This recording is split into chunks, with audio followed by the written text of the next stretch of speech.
Welcome back. I'm Anonymous, and this is Conspiracy Anonymous.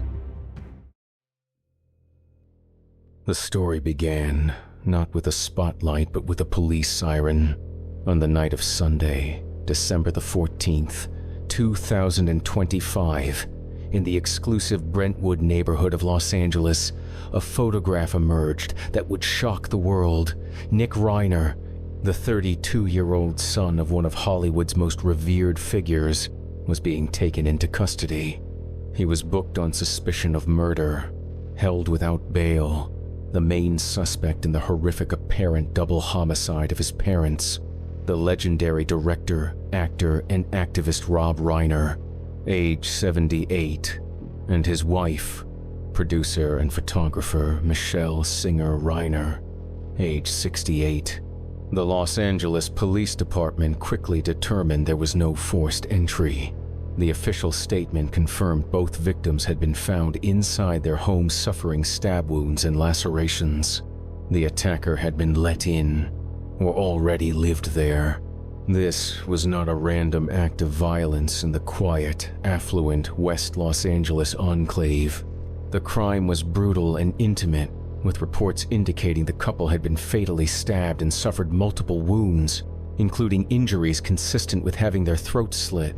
This violence occurred in a neighborhood where killings are so rare, police noted its proximity to the infamous 1994 Brown Goldman murders. It was their 28-year-old daughter, Romy Reiner, who reportedly discovered the bodies at approximately 3:30 p.m. that Sunday afternoon, calling for medical aid that became a homicide investigation. And in her anguish, she reportedly named the prime suspect, telling authorities her brother, Nick, should be a suspect because he is dangerous. This tragedy, the culmination of a family nightmare that had played out for 2 decades, had its final curtain call the night before, on Saturday, December the 13th. Rob and Nick Reiner had attended a holiday party hosted by comedian Conan O'Brien. It was there, among Hollywood colleagues, that the family's raw, agonizing pain erupted. Sources described a volatile blow-up, a very loud argument focused on Nick's substance abuse relapse, which included heroin and opiates, and his refusal of further treatment. Witnesses said Nick was acting erratically, unsettling guests, and the confrontation was so severe that Rob and Michele left the party terrified. The family's struggle with Nick's addiction began when he was just 15. He would cycle in and out of rehab facilities at least 17 times, grappling with periods of homelessness. This desperate crisis became the subject of Rob Reiner's 2015 film Being Charlie, which Nick Reiner co-wrote. The film served as a painful, therapeutic exploration of the father-son dynamic strained by addiction.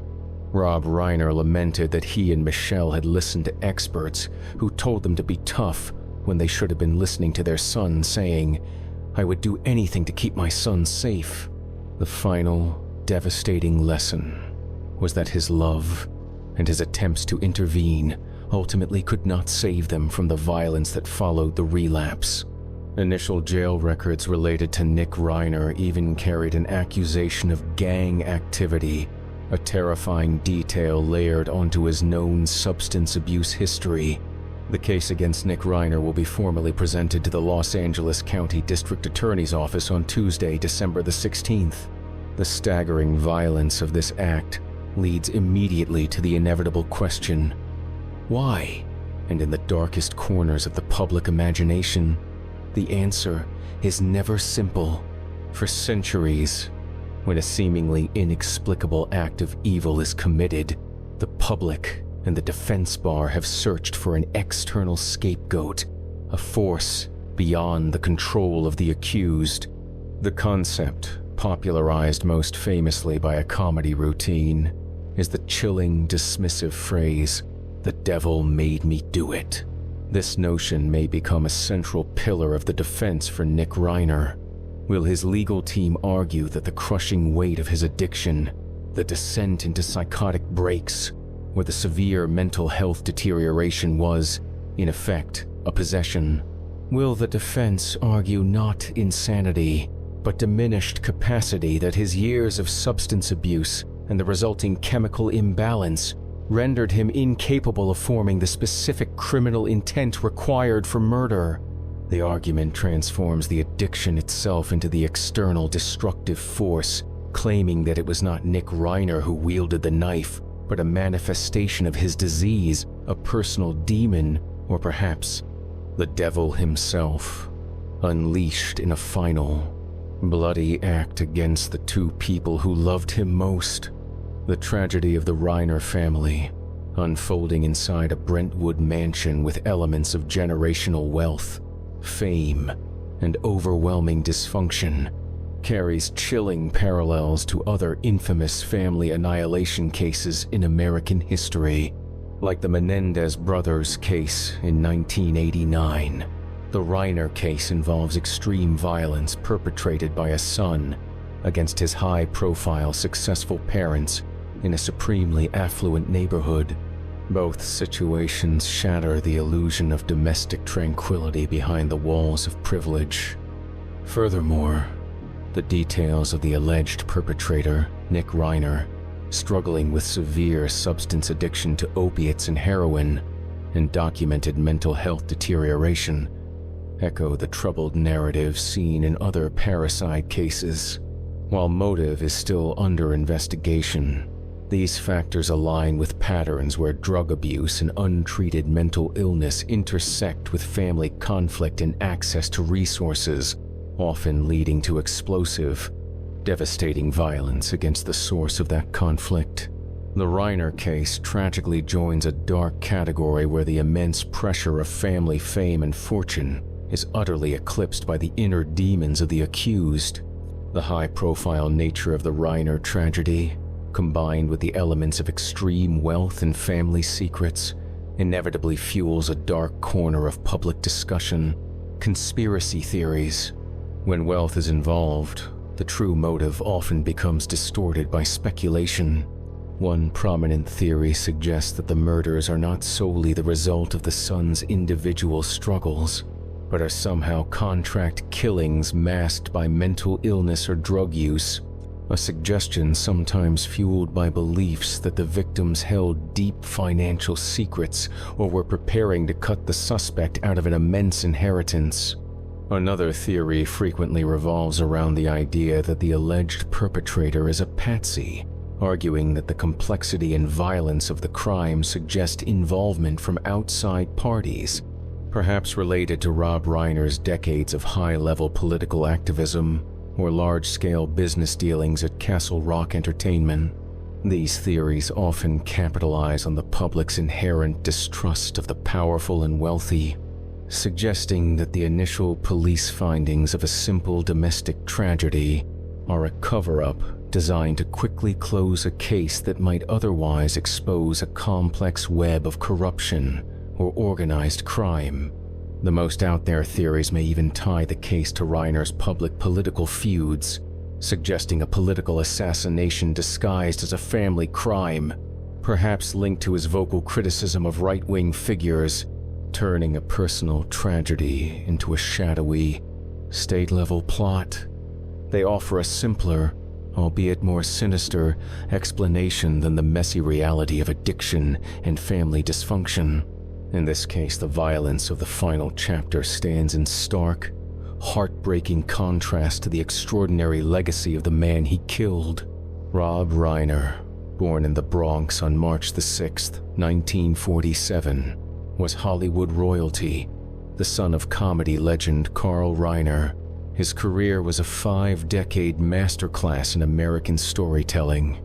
His acting breakthrough was in 1971 as Michael "Meathead" Stivic in All in the Family, where he won 2 Primetime Emmy Awards. He cemented his fame as a director, creating a run of films that defined multiple generations. From the seminal 1984 mockumentary This Is Spinal Tap, to the legal thriller A Few Good Men in 1992, which received an Academy Award nomination for Best Picture. Beyond his films, Reiner was a major studio force, co-founding Castle Rock Entertainment in 1987, the production company that backed the small pilot that became the cultural phenomenon Seinfeld and produced classic dramas like The Shawshank Redemption. Michele Singer Reiner was an equally formidable woman, an accomplished photographer whose iconic work included shooting the cover image for President Donald Trump's 1987 bestseller, The Art of the Deal, and a passionate advocate for LGBTQ+ rights.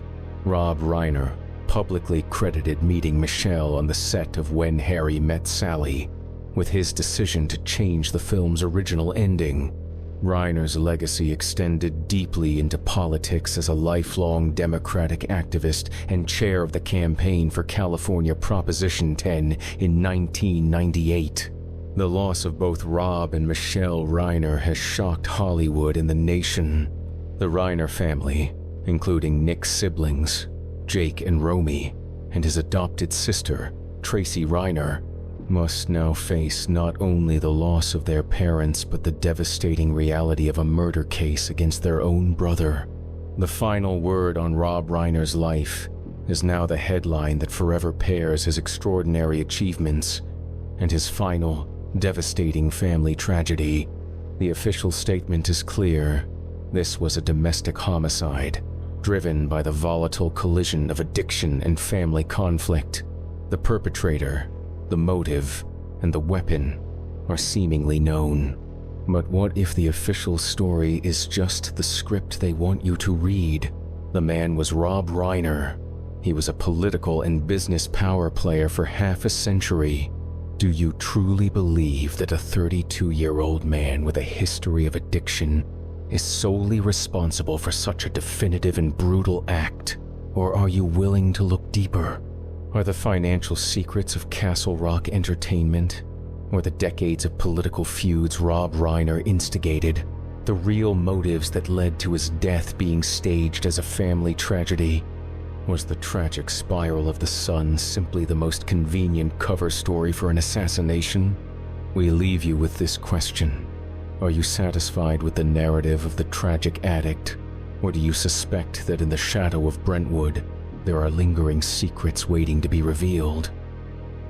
Think for yourselves. If this opened your eyes and you want to keep uncovering the systems that operate in the shadows, hit like, subscribe, and join the community. Tell me what you think in the comments. I want to hear your take. I'm Anonymous, and this has been Conspiracy Anonymous.